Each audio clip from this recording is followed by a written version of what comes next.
ครูบาอาจารย์พระเจ้าพระสงฆ์ทุกรูปปกห่มรักษาปออกแม่ออกศรัทธา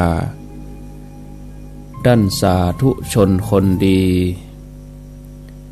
ผู้สนใจใฝ่ในธรรมทุกท่านขอถวายความเคารพแสดงความนับถือพระมหาเถระพระเถรานุเถระเจ้าคณะพระสังฆาธิการครูบาอาจารย์เจ้าที่เปิดวิทยุฟังอยู่ที่วัดที่ว่าเวลานี้จุตนจุองค์เจริญปอนศรัทธาญาติโยมท่านสาธุชนคนดีผู้สนใจใฝ่ในธรรมทุกท่านขอส่งความปรารถนาดีส่งกำลังใจไปถึงญาติโยมท่านผู้ฟังที่รับฟังอยู่ที่บ้านที่จองที่หอที่เฮือนทุกท่านทุกคนอรุณสวัสดิ์ธรรมสวัสดีสวัสดียามเจ้าศรัทธาญาติโยมท่านผู้ฟังยินดีต้อนรับเข้าสู่รุ่งอรุณวันใหม่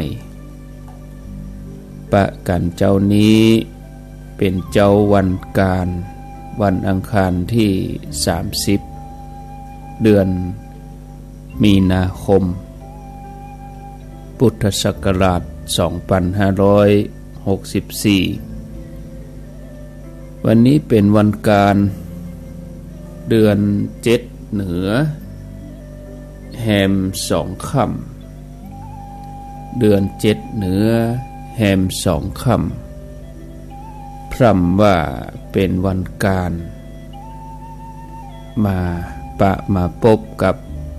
รายการเสียงธรรมแสงทองสัพเพเหระปกิณณกะไกแจ้งรับผิดชอบโดยอัตมภาพพระครูอภิวัฒนวิกรมวัดปากดังเจริญตำบลดอยหล่ออำเภอดอยหล่อจังหวัดเชียงใหม่เป็นผู้รับผิดชอบในช่วงเวลานี้วันอาทิตย์วันจันทร์วันการแล้วก็วันพุธวันอาทิตย์ดำเนินรายการอยู่ด้วยกัน1 ชั่วโมงวันจันทร์1 ชั่วโมงวันการชั่วโมงเกิงวันพุธเกิงชั่วโมงวันอาทิตย์1 ชั่วโมงตี 3 ถึงตี 4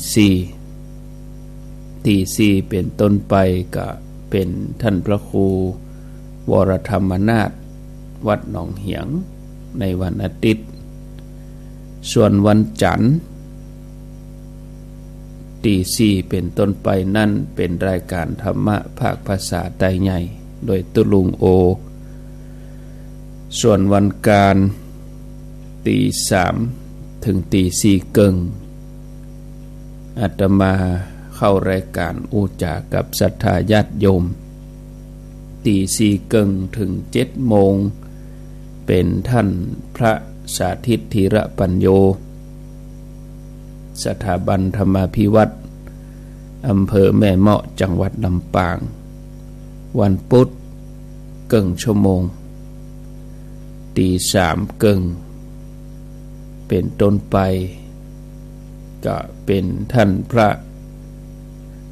ธนอัตรัตนสิริวัดหริการามตำบลต้นทงอำเภอเมืองจังหวัดลำพูนในวันพุธส่วนวันพฤหัสศุกร์เสาร์ก็เป็นท่านพระชัยวัฒน์นาคเสโนอันนี้เป็นรายการช่วงเจ้าแต่ว่านี่บ่ได้มาปะศรัทธาญาติโยมท่านทั้งหลาย เนื่องจากว่าติดภารกิจนั่นก็คือว่ารับลืมตื่นแต่ว่านี่เนื่องจากว่าวันอาทิตย์วันก่อนนั้นก็เดินทางไปวัดจันทร์อำเภอกัลยาณิวัฒนาลูกเจ้าตัวออกเดินทางตี 4โดยระยะทางโดยเวลาการพักผ่อนน้อยก็เลยทำให้กลับมาแล้วก็เหน็ดเหนื่อยปิกมาทำภาระธุระถึงวัดก็4 โมงแรงปิกมาก็ทำธุระเรียบร้อยก็พักผ่อนนาฬิกาก็บ่ได้ปลุกสักกำรายการก็บ่ได้เข้ากลัวจะตื่นมาก็ตี 4 เกิงบัดตันแล้วก็เลยเอาเทปธรรมะใส่เปิดให้ญาติโยมฟังไปจนฮอด 6 โมงถึงเข้ารายการปกติก็มาเป็นหยังเนาะศรัทธาญาติโยมได้ยินพ่องบ่ได้ยินพ่องสลับสับเปลี่ยนกันไปอย่างน้อยก็พิจารณาพอใจของเฮานี้วันใดได้ยินใจเฮาก็จื่นขึ้นมาปองขึ้นมาวันใดบ่ได้ยินก็แฟบไปเงียบเหงาเหมือนจะขาดอันหยังไปสักอย่างหนึ่งก็พอใจของเฮานี่เป็นธรรมะไปเหมือนกันบางทีเฮาบ่ได้ยินเฮาก็เกิดว่าอนิจจังทุกขังอนัตตาเข้าใจไปว่าคงจะมีอุปสรรคบางอย่างก็ยังอันยังก็ฟังได้ญาติโยมบ่ดีไปยึดติดเฉพาะพระรูปนั้นรูปนี้บ่ดีไปยึดติดเฉพาะอาตมาบ่ดียึดติดเฉพาะตนใดตนหนึ่งไผก็ได้คะแนนมีเสียงธรรมะออกไปเฮาก็ฟังกันไปนั่นญาติโยมบางทีบางครั้งก็ฟังไปโดยปฏิบัติไปโดยก็สามารถทำได้มาปะกันแล้วก็ขอเชิญชวนญาติโยมทั้งหลายได้ไหว้พระเพื่อความเป็นสิริมังคละเป็นมงคลกับตนกับตัวกับครอบครัวกับบ้านกับจองกับหอกับเฮือนพร้อมแล้วไหว้พระอะระหังสัมมาสัมพุทโธภควาพุทธังภควันตังอภิวาเทมิสวากขาโตภควตาธัมโมธัมมังนัมสสามิสุปฏิปันโนภควโตสาวกสังโฆสังฆังนะมามิกราบ1กราบ2กราบ3กราบนึกถึงคุณพ่อคุณแม่ของเฮาเนอกราบนึกถึงคุณครูบาอาจารย์กราบพระเรียบร้อยก้อยขยับขยายนั่งตามสบายจะนอนฟังก็ได้เอาความสะดวกสบายของญาติโยมทั้งหลายว่าปะกันเป็นประจำกูเจ้าห้องกันลุกปุ๊กกันตื่น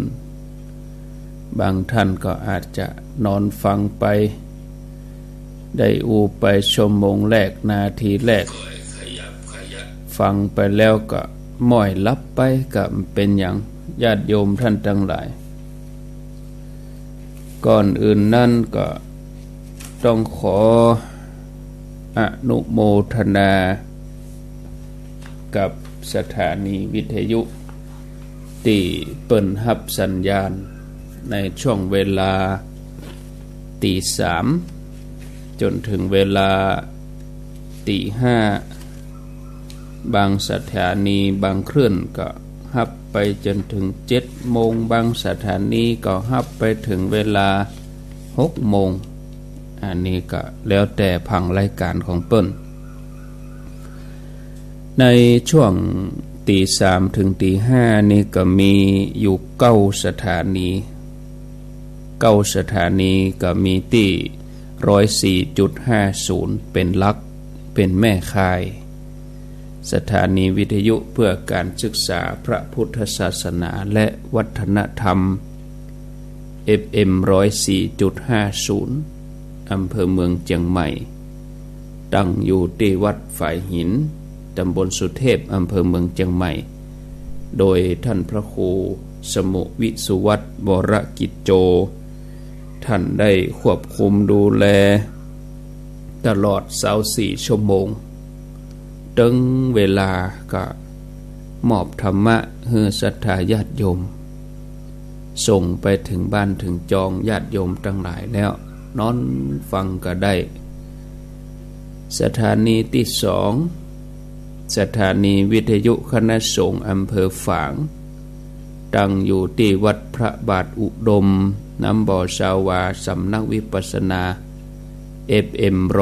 100.25 อำเภอฝางจังหวัดเชียงใหม่ในเมตตาปรมิธรรมของหลวงพ่อพระครูสุจิตตานุรักษ์หลวงพ่อเจ้าคณะอำเภอฝาง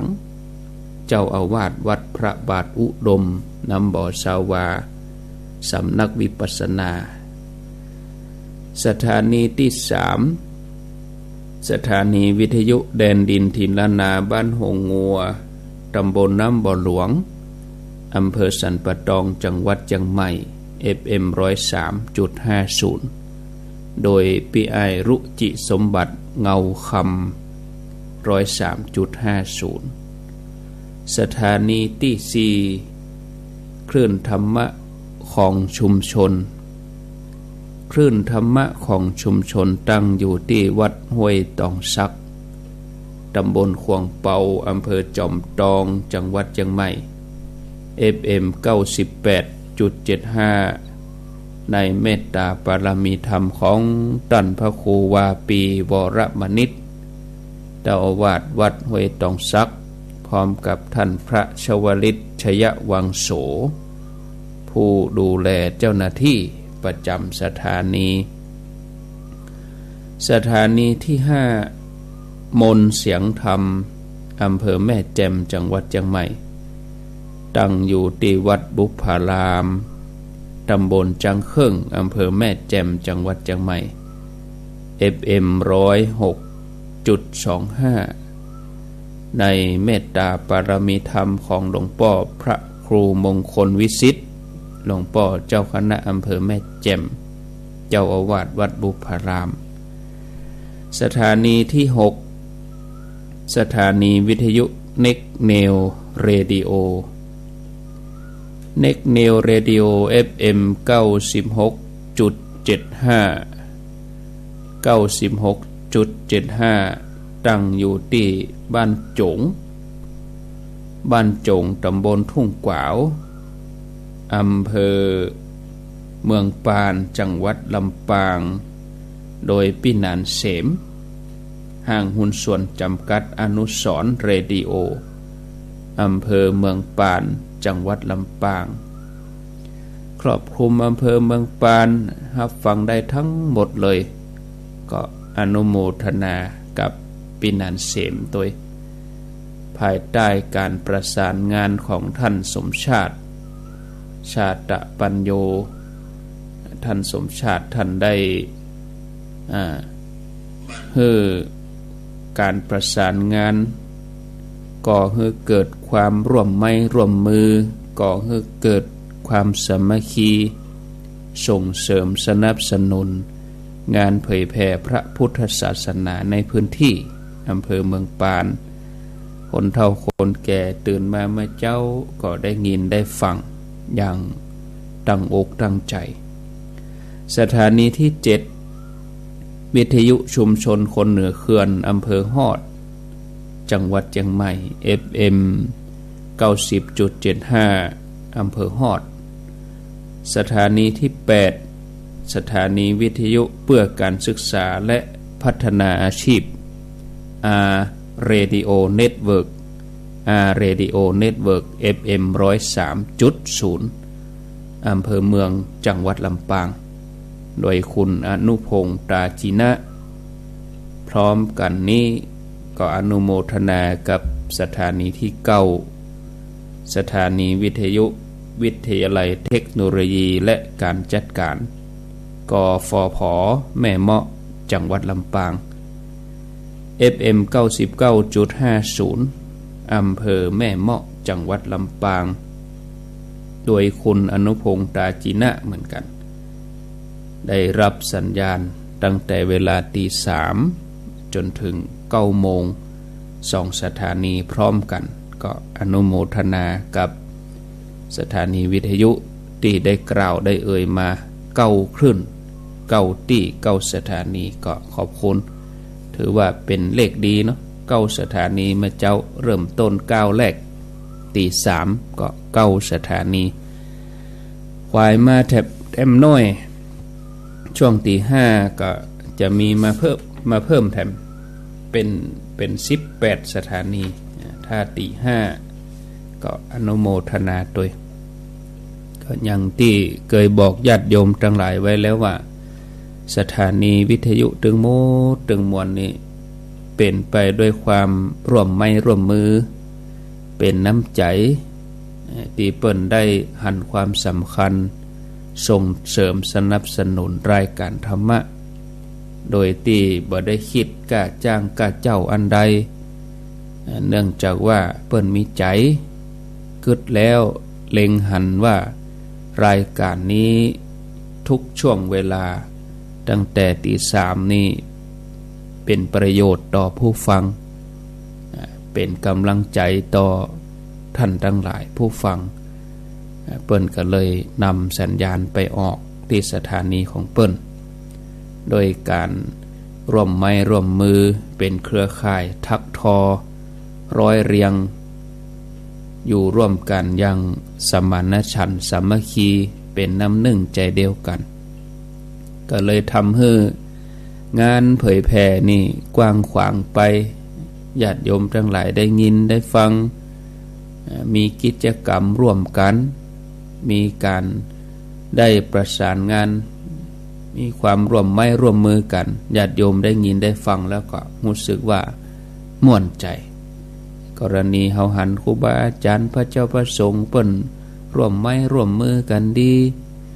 ศรัทธาญาติโยมก็มีความอุ่นอกอุ่นใจสถานีตึงโมดตึงมวลนี่ก็มีตึง3ประเภทมีตึงประเภทสาธารณะก็ได้แก่สถานีวิทยุที่ตั้งอยู่ในวัดก็ดีตั้งอยู่ในโรงเรียนตั้งอยู่ในวิทยาลัยเกี่ยวกับองค์กรที่สาธารณประโยชน์อันนี้เปิ้นฮ้องว่าเป็นวิทยุประเภทสาธารณะถ้าเป็นชุมชนก็ตั้งอยู่ที่องค์กรชุมชนเป็นของหน้าหมู่อันนี้เป็นประเภทชุมชนแล้วก็มีประเภทธุรกิจได้ร่วมกันมอบเวลาถวายเวลาซึ่งเวลาตึงโมตึงมวลเนี่ยมีก้ามหาศาลอย่างที่สุดบ่ได้เจ้าได้ซื้ออันหยังถ้าเราจะมาคิดกับเจ้าก็ชั่วโมง2ปันญาติโยมนะชั่วโมง2ปันกันนี่ 3:00 ถึง 5:00 บางสถานีก็ถึง 6:00 นบางสถานีก็ 7:00 นบางสถานีก็ 9:00 นญาติโยมก็ลองบวกลบคูณหารเอาคนเดียวว่าวันไหนกี่ชั่วโมงบ่พอ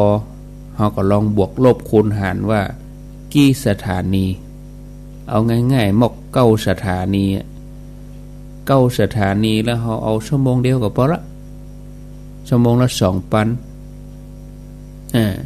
เอา9 คูณ 2ก็ชั่วโมงเดียวกับ 18,000 แล้วดต่อวันนะแล้วมันกี่ชั่วโมงญาติโยมโอ้จะเอาเงินเอาทองที่ไหนมาเจ้าเปิ้นบ่ได้คิดกล้าเจ้าอันยังซักอย่างเนอะญาติโยมทั้งหลายอันนี้คือสบายใจนะเพราะว่าแต่ละสถานีนี้ใจต่อใจญาติโยมนะใจต่อใจแท้ๆเนาะที่นี่ก็เพียงเพื่อจะอธิบายให้หลายท่านเข้าใจให้ญาติโยมเข้าใจเพราะบางครั้งบางทีก็ฟังธรรมะกันมาตลอดก็บางทีก็มีคนที่บ่เข้าใจก็มีว่าเปิ้นมีเงินมีทองได้ไปเจ้าที่หั่นที่นี่ก็แปลกเหมือนกันว่าเป็นจะใดฟังธรรมะกันมาเมินแล้วเป็นจะได้ไปตีความหมายกันไปผิดเพี้ยนไปหมดคิดถึงความเป็นจริงมันจะไปเจ้าอย่างได้ญาติโยมเอาเงินที่ไหนมาเจ้าลำพังก็อินเทอร์เน็ตถึงวันนี้ก็เดือนจนเดือนเอาที่ไหนมาเจ้าอาตมาก็ยังคิดบ่ออกว่าเป็นจะใดคนเหล่านี้ถึงคิดอย่างนั้นก็บอกว่าอย่างเพียงแต่ว่าบางทีเขาก็ต้องมีพื้นที่ที่จะอธิบาย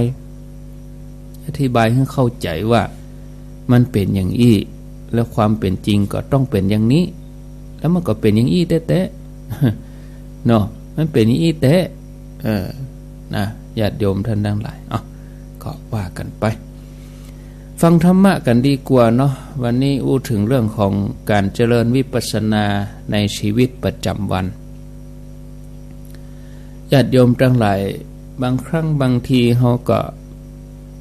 มีการปฏิบัติไปในชีวิตประจำวันของท่านทั้งหลายเพื่อประโยชน์การปฏิบัติธรรมนี่นะเพื่อเป็นประโยชน์ในการที่จะคลายความทุกข์ออกไปจากจิตจากใจตามสมควรแก่การปฏิบัติของแต่ละท่านถ้าชาตินี้ยังบ่สามารถทำให้มรรคผลให้แจ้งคะแนนก็ขอให้มอกเป็นเหตุเป็นปัจจัยที่ห้องว่าเป็นอุปนิสัยเป็นปัจจัยในภพหน้าชาติหน้าเกิดมาก็ขอให้เป็นผู้มีความรู้ขอให้เป็นผู้ที่มีสติปัญญาแยกแยะได้ซึ่งก็เป็นสิ่งที่เขาปรารถนาจะหันได้ว่าถ้ามีความเพียรมันปฏิบัติเจริญวิปัสสนาจะได้ชื่อว่าบสูญเปล่านะบสูญโยญาติโยมบดีกลัวว่าการเจริญวิปัสสนานะบางทีกลัวว่าจะบ่ได้เกิดใหม่ญาติโยมตราบใดที่เฮายังยินดีในการเกิดอยู่ก็บ่มีภัยสามารถคัดขวางการเกิดของท่านได้มรรคผลนั้นเปิ้นก็มีหลายชั้นมีหลายขั้นแรกๆนั่นก็ยังต้องเกิดแถมอยู่เวียนว่ายตายเกิดกันอยู่อย่างนี้แล้วก็เป็นการเกิดที่มีทุกข์น้อยกว่าคนทั่วไปความจริงแล้วการจะมาเจริญวิปัสสนาการจะมาปฏิบัติก็คือการมาพอหื้อหันแล้วก็ตัดสินใจด้วยตัวท่านเองว่าควรจะเกิดต่อไปแถมก้าเนี่ยบ่ใจการบังคับบังให้เกิดการปฏิบัติเจริญวิปัสสนาในชีวิตประจำวันนั้นพอที่จะสรุปให้ญาติโยมทั้งหลายได้ยินได้ฟังอยู่ 4-5 ประการ 4-5 อย่าง 4-5 ข้อที่1เมื่อเฮามีเวลาว่าง มื่อเฮามีเวลาว่างก็พยายามทบทวนเรื่องราวที่เกิดขึ้นแต่ละวันที่เกิดขึ้นในชีวิตเฮานั้นตั้งแต่ความจำได้จนถึงปัจจุบันทบทวนไปจ้าๆบ่ต้องฟังบ่ต้องเห่งแล้วก็พยายามทบทวนถึงความรู้สึกที่เกิดขึ้นในขณะที่หันเหตุการณ์นั้นๆเฉพาะหน้าอารมณ์ที่ปรากฏถูกใจกะถูกใจกะเปิงใจกะเปิงใจกะดีกะหายกะว่าจิตดวงนั้นขณะนั้นเฮาแยกแยะได้ก่อนเฮาเลือกที่จะเสพหรือว่าเลือกที่จะละอันนี้เป็นวิปัสสนาเบื้องต้นความรู้สึกที่เข้ามาตั้งตาตั้งหูตั้งจมูกลิ้นกายใจทุกขณะกำลังเกิดขึ้นทีนี้เรื่องราวที่เฮาทบทวนเมื่อเฮาจำเหตุการณ์นั้นได้ชัดเจนก็ย่าเฮ่อใจของเฮานั่นเป็นกลางที่สุดปรับจิตของเฮาเฮ่อเป็นกลางโดยที่บ่มีอคติมีความลำเอียงไปด้านใดทำตัวเป็นผู้พิพากษาที่เที่ยงธรรมที่สุดแล้วก็พิจารณาเหตุการณ์นั้นๆให้ละเอียดลึกซึ้งพอให้มันครบทุกแง่ทุกมุมให้หันว่าเหตุการณ์นั้นๆเนี่ยให้เฮาเป็นสุขอย่างใดนักน้อยเท่าใดเนี่ยให้เฮาเป็นทุกข์อย่างใดนักน้อยแค่ไหนแล้วสุขที่ว่านั้นมีความทุกข์แฝงอยู่ก่อเคลือบฉาบทาอยู่ด้วยก่อหรือว่าความทุกข์ที่ว่านั้นมีความสุขฉาบทาแฝงไว้อยู่ตัวเหตุการณ์นั้นๆส่งผลถึงชีวิตในเวลาต่อมาเพื่อเป็นสุขกะเป็นทุกข์กะอย่างใดถ้าจะอู้โดยสรุปก็คือว่าพอหันชัดเจนด้วยตัวเองพิจารณาด้วยตัวเองว่าความสุขที่ได้รับจากเหตุการณ์นั้นๆที่เราทำที่ผ่านมาจนถึงฮอดปัจจุบันเนี่ยกับความทุกข์ที่เราต้องปะเอามาเทียบกันแล้วมันคุ้มกันก็คุ้มกับการกระทำของเราขนาดนั้นเป็นไปเพื่อความปรารถนาที่แท้จริงของเราก็ว่าเราควบคุมมันบ่ได้ความสุขความทุกข์นั้นอยู่กับเราได้เมินเท่าใดการพิจารณานั้นในช่วงแรกก็พิจารณากว้างๆโดยแบ่งช่วงพิจารณาเป็นวัยละอ่อนชีวิตการเรียนที่ผ่านมาการทำงานครอบครัวการปฏิบัติโดยเฉพาะความฮักความชอบความผูกพันครอบครัวนั้นให้พิจารณาลึกซึ้งในเบื้องต้นท่ามกลางแล้วก็ที่สุดเพราะพระพุทธเจ้าเปิ้นเปรียบเทียบความสุขดังโลกว่าเหมือนการกินอ้อยดังเก้าไปหาดังปลายกินอ้อยดังเก้าไปหาดังปลายก็คือเริ่มต้นเนี่ยมันหอมหวานมันสดชื่นมันเบิกบานแต่นานไปเมินไปมันก็จืดจางฉะนั้นถ้าพิจารณาเฉพาะตอนที่หอมหวานเฮาก็จะบ่ได้ข้อมูลที่ถูกต้องแท้จริงแต่ถ้าเฮาพิจารณากว้างๆแล้วก็ก้อยๆพิจารณาละเอียดไปแต่ละเหตุการณ์โดยพิจารณาเหตุการณ์ที่ประทับใจที่สุดมาก่อนเมื่อพิจารณาได้นักพอแล้วเฮาก็จ จะหันได้ด้วยความรู้สึกของเฮาอย่างแท้จริงว่าชีวิตนี้เป็นสุขหรือว่าเป็นทุกข์กันแน่ชีวิตของเฮานี้มีสาระนักน้อยต่อใดน่าปรารถนาน่าใคร่ต่อใดที่สำคัญต้องทำใจของเฮาให้เป็นกลางแล้วก็บดีตัดสินล่วงหน้าเหตุก่อนว่าจะต้องเป็นสุขหรือว่าเป็นทุกข์ก็บดีไปตัดสินเตี้ยหรือเป็นอย่างนั้นอย่างนี้แล้วก็ต้องพอให้ลึกซึ้งทุกแง่ทุกมุมยกตัวอย่างความสำเร็จบางอย่างความภาคภูมิใจในอดีตถ้าเมื่อลูนมาทำมาได้หรือว่าบางทีไผมากระทบกระเทือนถึงความภาคภูมิใจอันนั้นก็ทำให้สูญเสียความภาคภูมิใจไปก็อาจจะทำให้เฮาเป็นทุกข์บ่ดีไปพอแง่เดียวเพราะสิ่งที่มี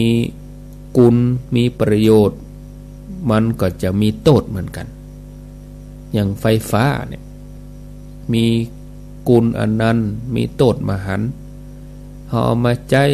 เปิดเครื่องส่งเอามาเปิดคอมเปิดไฟแสงสว่างแต่มันก็ช็อตเฮาตายได้เหมือนกันไฟฟ้านี่ทุกอย่างมีทั้งกุลและก็มีทั้งโทษเฮาบ่ควรแต่กึดแง่เดียวนะข้อที่2ก่อนนอนทุกคืนควรพิจารณาเหตุการณ์ที่เกิดขึ้นตลอดวันทั้งวันโดยพิจารณาทำนองเดียวกันเหมือนกับข้อที่1อันนี้ก็เหมือนการพิจารณาย้อนไปเป็นบุพเพนิวาสาสนุสติญาณเหมือนกันย้อนไปแต่ของเฮานี่เฮาย้อนได้บ่นัก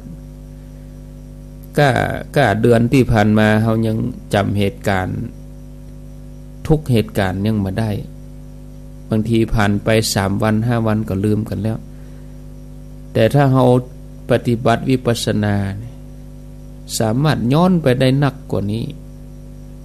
พระพุทธเจ้าเปิ้นยังย้อนไปเป็นชาติพุ่นญาติโยมทั้งหลายแต่เฮาต้องเอาเฉพาะปัจจุบันที่เฮาฮู้เฮาปฏิบัติได้ก่อน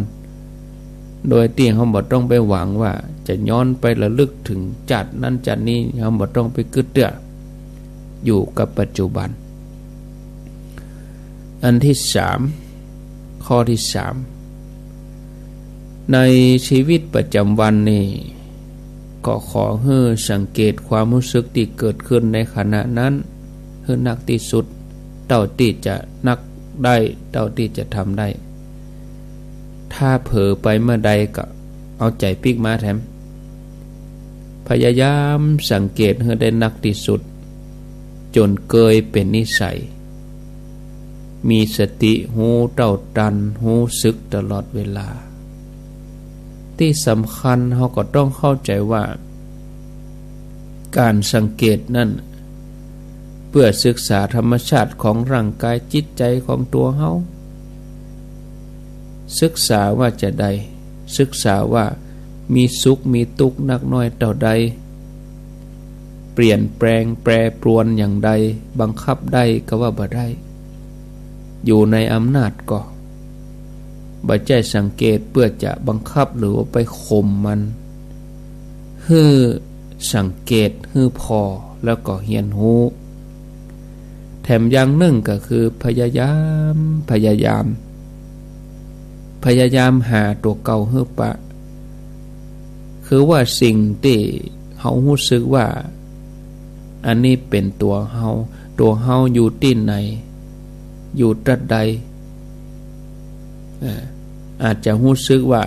สมองกะหัวใจกะกระดูกกะร่างกายทั้งหมดจิตใจความรู้สึกความคิดความจำอันยังเป็นตัวเฮาเมื่อปะตัวเฮาเมื่อปะตัวเก่าก็สังเกตว่าเฮานั่นเป็นอย่างใด ไปเรื่อยๆสังเกตไปเรื่อยๆในเวลาที่เฮา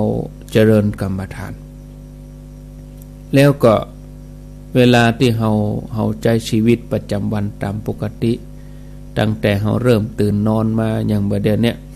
ญาติโยมสังเกตตัวเองเริ่มตื่นนอนมามืนตาขยับแข้งขยับมือจนกระทั่งลับไปในที่สุดคือหูตัวเมื่อสังเกตแล้วเฮาจะเกิดว่าตัวเฮานั่นก็แสดงธรรมชาติที่แท้จริงหื้อหันนักขึ้นมาเรื่อยๆแล้วเฮาก็จะหู้ด้วยตนเองว่าสิ่งนั้นสมควรที่จะฮ้องว่าตัวเฮาหรือว่าของเฮาหรือว่าตัวตนของเฮาสิ่งนั้นควรแก่การยึดมั่นถือมั่นก็เมื่อสังเกตนักขึ้นมาเรื่อยๆแล้วบางครั้งเฮาก็อาจจะย้ายจุดไปที่อื่นย้ายจุดจะได้ก็คือเดิมรู้สึกว่าจิตคือตัวเฮาต่อมากับรู้สึกว่าความจำต่างหากเป็นตัวเฮาต่อมาอาจจะย้ายไปจุดอื่นๆถ้าความรู้สึกว่าเฮาย้ายไปจุดอื่นก็ย้ายมาพอสังเกตโดยพิจารณาไปเรื่อยๆจนกว่าจะหาตัวเก่าปะในที่สุดทีนี้ก็ลองกึดให้ดีว่าสิ่งที่บัดเที่ยงสิ่งที่เปลี่ยนแปลงตลอดเวลาที่นำพาความทุกข์มาให้เฮาสารพัดบ่อยู่ในอำนาจเฮาบังคับบ่ได้ตัว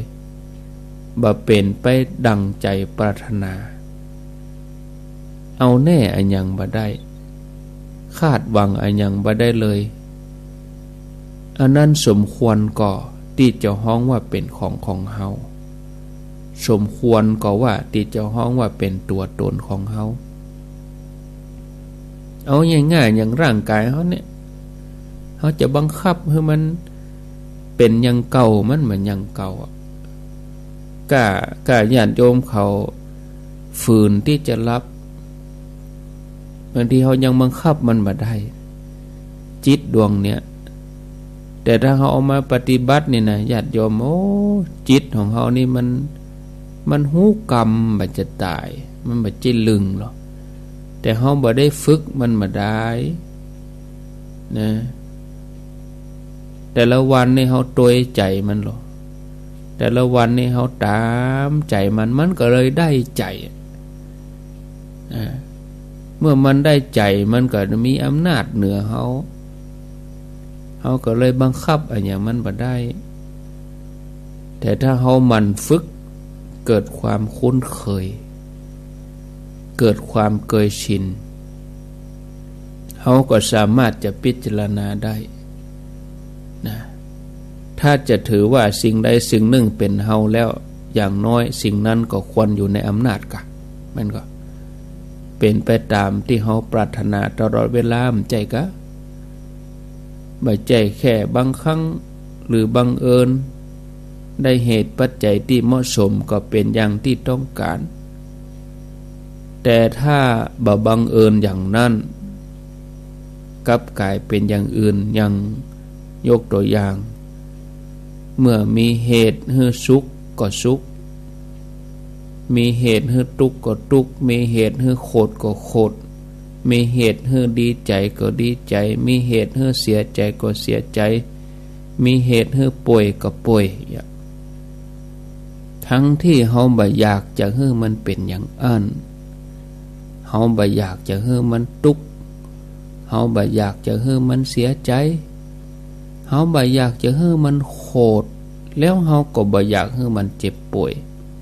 แต่มันต้องเป็นอย่างนั้นอันนี้คือสัจธรรมอันนี้คือความจริงเป็นสิ่งที่เฮาเลี่ยงบ่ได้ข้อที่4ในเวลาที่ญาติโยมเจริญกรรมฐานขณะที่ทำสมาธิเฮาก็สังเกตจิตของเฮานี่ สังเกตตัวเฮาเป็นระยะเหมือนเดียวกันกับข้อที่3นะเป็นการเจริญสมถะคู่กับวิปัสสนาเมื่อเกิดว่าเฮาทำสมาธินักพอแล้วเขาก็เปลี่ยนจุดจากจิตของจิตจุดที่ยึดในขณะที่ทำสมาธิเขาก็มาสำรวจจุดต่างๆของร่างกายพิจารณาจุดนั้นให้ละเอียดเวลาไปปฏิบัติกับพระเดชพระคุณหลวงปู่เพิ่นจะมีกำหนดจุดหรอตั้งแต่เท้าจนถึงหัวเลยนะญาติโยมถึงหมดมีเป็นจุดนะเพ่งสำรวจตรวจตามจุดต่างๆของร่างกายแล้วก็พิจารณาจุดนั้นให้ละเอียดว่าจุดนั้นนำความสุขอันอย่างมาให้เฮาพ้องแล้วก็จุดเดียวกันนำความทุกข์อันอย่างมาให้เฮาบ่ว่าจะเป็นในปัจจุบันหรืออดีตใหม่ๆก็แบ่งเป็นรูปกับนามแล้วก็พิจารณาในปัจจุบันก่อนจากนั้นก็พิจารณาละเอียดขึ้นเป็นรูปเวทนาสัญญาสังขารวิญญาณแล้วก็พิจารณาละเอียดขึ้นไปเป็นผมเป็นตาเป็นปากเป็นหูดังเป็นแขนเป็นขาเป็นมือเป็นเล็บเป็นเท้าเป็นกระเพาะลำไส้ใหญ่ลำไส้น้อยเป็นตับเป็นม้ามพิจารณาไปเลยเนี่ยตามความชำนาญตามความรู้แจ้งในสิ่งที่เกิดขึ้นเมื่อพิจารณาจนชำนาญชัดเจนก็พิจารณาถึงอดีตต่อไปถามว่า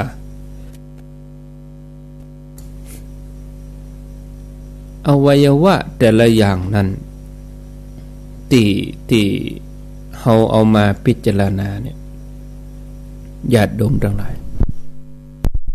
อวัยวะทั้งหลายนำความทุกข์อันอย่างมาให้เฮ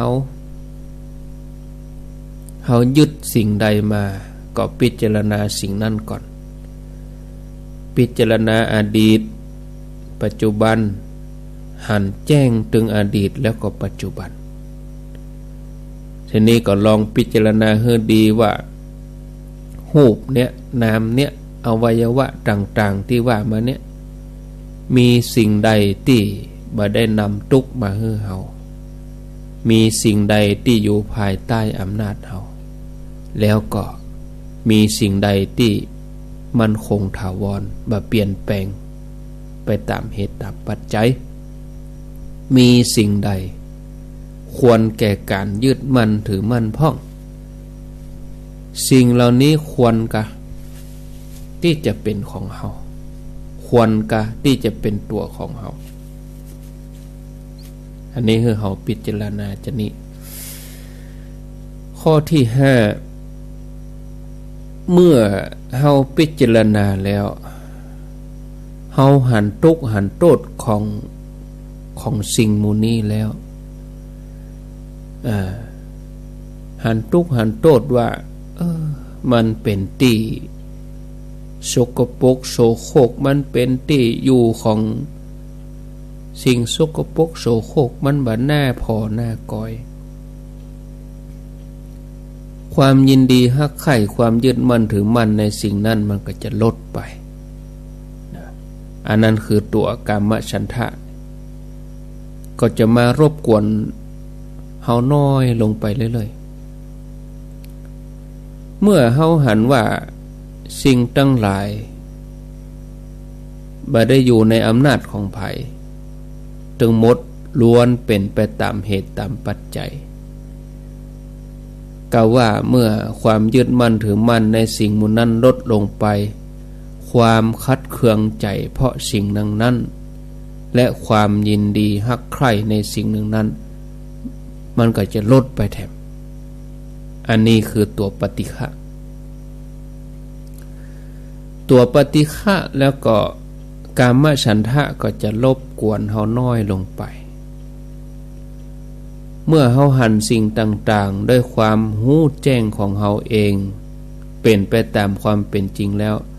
ความเครือบแคลงสงสัยในพระพุทธพระธรรมพระสงฆ์ก็หมดไปนั่นคือตัววิจิกิจฉาถ้ามีความเปลี่ยนทำตามหลักการปฏิบัติไปอย่างนี้เรื่อยๆบ่ท้อถอยบ่เมินบ่นานเฮาก็จะเข้าถึงแก่นของพระศาสนาได้ด้วยตัวเองแล้วเฮาก็จะพบญาติโยมเวลาเฮาจะไปเสาะหาอย่างนี้มันยากญาติโยมเ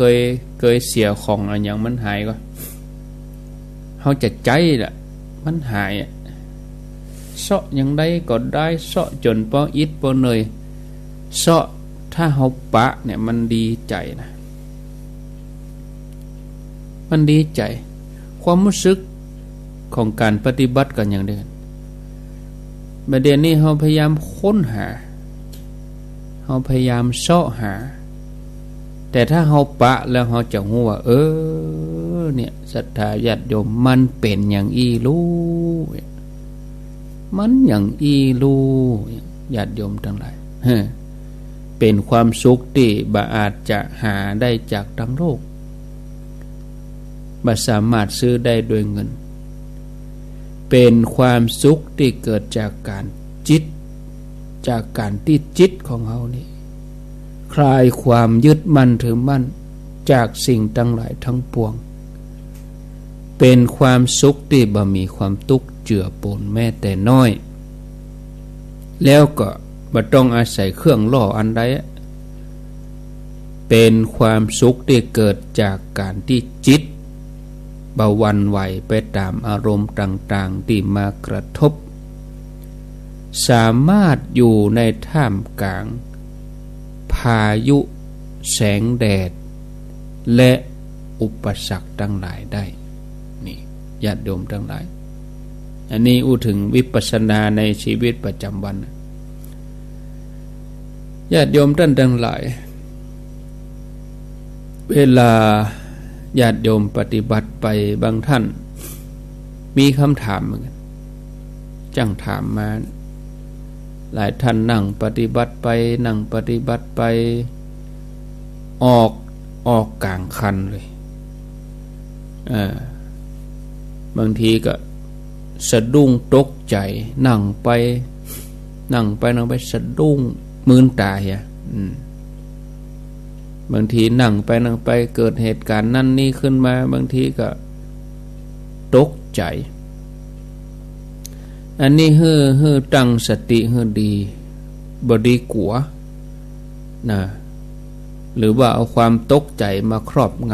ำเพราะการทำสมาธินั่นจะมีเหตุการณ์แปลกๆอย่างที่คาดบ่ถึงเกิดขึ้น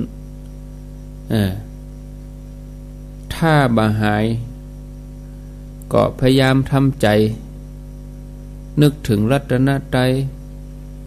นึกถึงคุณพ่อคุณแม่คุณครูบาอาจารย์เป็นกำลังใจหายใจเข้าลึกๆสัก3 รอบ 4 รอบแล้วก้อยถอนจิตออกจากสมาธิ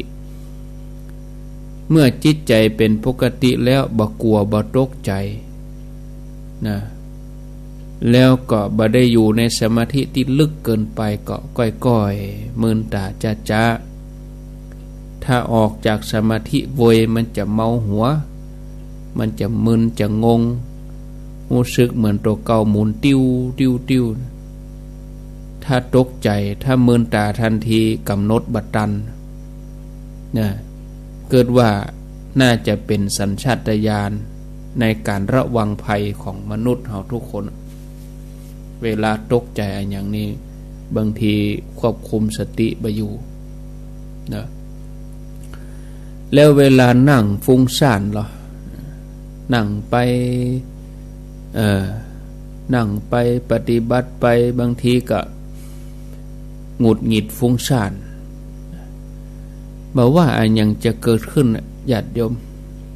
ความฟุ้งซ่านความรำคาญใจความกังวลความตกใจกลัวความงุดหงิด ก็รับรู้แล้วก็พอมันเนี่ยมันกำลังฟุ้งซ่านอยู่รู้นี่เนี่ยเขาก็รับรู้ว่ามันกำลังฟุ้งซ่านแล้วก็พอจิตที่มันกำลังฟุ้งซ่านไปเรื่อยๆทำใจให้สบายเป็นกลางบ่ต้องเครียดบ่ต้องกังวลบ่ต้องตื่นเต้นอะไรอย่างถ้าจิตอยู่กับปัจจุบันเป็นกลางๆแล้วยังจิตอยู่กับอาการดูขณะที่กำลังฟุ้งซ่านในปัจจุบันน่ะแล้วเขาก็ก้อยสมาธิจะก้อยเกิดขึ้นหรือแม้แต่ว่าสมาธิบ่เกิดเขาก็ไปพอเพื่อผลในทางวิปัสสนาคือการศึกษาธรรมชาติของจิตก็เป็นประโยชน์เหมือนเดียวกันญาติโยมท่านทั้งหลายอันนี้สิ่งสำคัญแล้วบางท่านปฏิบัติไปเกิดปิตินี่มีหลายอย่างนะบางคนให้บางคนตัวปองใหญ่โยกไปโยกมานั่งไปแล้วโยกไปโยกมาบางทีมีเหมือนกันที่ว่าปฏิบัติไปแล้วแขนขาหายนะมืนตาอย่างเสียดายเนาะนั่งไปนี่บางทีถ้าว่าเฮาไปปฏิบัติกับครูบาอาจารย์นี่เพิ่นจะสอบอารมณ์ของเฮาแล้วเพิ่นจะให้เฮากำหนดถ้ามันโยกไปโยกมาก็กำหนดเลยโยกหนออาการอันใดเกิดก็เอาอันนั้นมาเป็นอารมณ์กรรมฐานนะอันนี้คือกำหนดตัวปิตินี่เป็นอาการของความเป็นปกติของสมาธิบ่ต้องกังวลอะไรอย่างเมื่อจิตเปิ้นปราณีตขึ้นเนาะเมื่อจิตเปิ้นละเอียดขึ้นเนี่ยช่วงหนึ่งเนี่ยตัวปิตินี่เปิ้นจะเกิดขึ้นมาเองโดยอัตโนมัติบางทีใครนั่งวันค่ำใครปฏิบัติมันดีอันนี้คือเขาเข้าใจว่าตัวนี้มันจะอยู่แบบมันจะเปลี่ยนแปลงไปนะอันที่ถ้านั่งต่อไปแหมเขาก็กลัวจะบ่เกิดปิติแหมมันเป็นอย่างนี้สิ่งที่ควรทำต่อไปก็คือพออาการที่เกิดขึ้นโดยปัจจุบันเฉพาะหน้าโดยที่บ่ควรจะไปยินดียินให้หรือว่าไปกังวลใจในสิ่งที่เกิดขึ้นเมื่อปิติเกิดขึ้นก็รู้ว่าเกิดขึ้นตั้งอยู่ก็รู้ว่าตั้งอยู่ดับไปก็รู้ว่าดับไปรู้เหตุแห่งการเกิดขึ้นตั้งอยู่ดับไปสิ่งมูนี้มันเป็นไปตามสภาพตามความเป็นจริงที่เกิดขึ้นคือรับรู้นะรู้แล้วก็ปล่อยวางเหี้ยบ่ดีปรุงแต่งบ่ควรปรุงแต่งให้มันนักนะแล้วมันก็จะสงบจิตของเฮาก็จะละเอียดขึ้นไปตามเหตุตามปัจจัยถ้าเฮาไปกังวลเฮาก็จะเป็นทุกข์ทำให้สมาธิมันเคลื่อนไปบ่ได้ปิติที่เกิดขึ้นมาเนี่ยอย่างน้อยก็แสดงให้เห็นว่าเฮาปฏิบัติก้าวหน้าบ่ได้คิดอะไรอย่างนักถ้าบ่เป็นไปตามความยึดมั่นถือมั่นญาติโยมทั้งหลายให้กำหนดอย่างเดียวข้อควรระวังสิ่งที่ควรระวังก็คือการนั่งสมาธิแล้วมีอาการโยกก็ต้องพอให้ดีว่าเป็นอาการของปิติหรือว่าเป็นเพราะเผลอสติถ้าเป็นเพราะปิติก็ทำตามที่ว่าคือกำหนดแต่ถ้าเป็นเพราะอาการเผลอนั่งแล้วเพลิดเพลินเผลอไปสติเลื่อนลอยกำหนดบ่ได้โยกไปโยกมาอย่างนั้นก็ต้องแก้โดยการกำหนดให้ต่อเนื่องบ่ดีให้เผลอถ้าเผลอเมื่อใดก็อาจจะโยกได้ ตัวโยกไปโยกมาก้มซ้ายไปมาก็เพื่อแก้โดยอาการกำหนดหูตามอาการที่เกิดขึ้นนะเมื่อหูแล้วก็มันก็จะหยุดสติปิกขึ้นมาถ้าเผลอปล่อยไปแหมก็เอาทำไมถ้ามันเป็นอย่างนี้ก็เอาเปลี่ยนมาเป็นการเดินจงกรมนะเปลี่ยนรูปแบบกำหนดอาการเคลื่อนไหวให้ละเอียดอันนี้ก็จะช่วยได้ปิตินั่นเนี่ยเป็นความประณีตของจิตเฮาที่ละเอียดขึ้นศรัทธาญาติโยมมันจะเกิดขึ้นโดยอัตโนมัตินะไม่ต้องกังวลเนาะศรัทธาญาติโยมท่านทั้งหลายอู้ไปกับตึงจะมีเรื่องราวมามาเล่าให้ฟังนักเนาะถ้าว่าบางคนนั่งไปอย่างที่ตะเกียอันนั้นเหมือนว่าแขนขาหายนะเริ่มจากขาแขนหายไปเขาก็ควรจะกำหนดหูว่าหายถ้าเขาสบายมันเบาเขาก็กำหนดว่ามันสบายรู้มันเบารู้ความรู้สึกที่เกิดขึ้นเนี่ยเพราะอะไรอย่างเพราะว่าเกิดจากการที่จิตของเขารวมกันนะคือปกติเนี่ยจิตของเขานี่เหมือนเปิ้นห้องว่าเรดาร์มันกวาดไปทั่วเลยมันเสาะหาที่ยึดมันตรวจมันเอ็กซเรย์กวาดไปทั่วเลยบางทีไปทั่วบริเวณทั่วโลกไปเลยกวาดไปหมดมันเสาะหาเราแต่บอกกองทำสมาธิจิตมันรวมกันแล้วมันรวมกันเข้ามาแล้วมันมาสนใจอยู่จุดเดียวที่ลมหายใจที่ท้องมันแบบไปเสาะหาที่อื่นมันรวมเป็นหนึ่งแล้วมันก็จะทำให้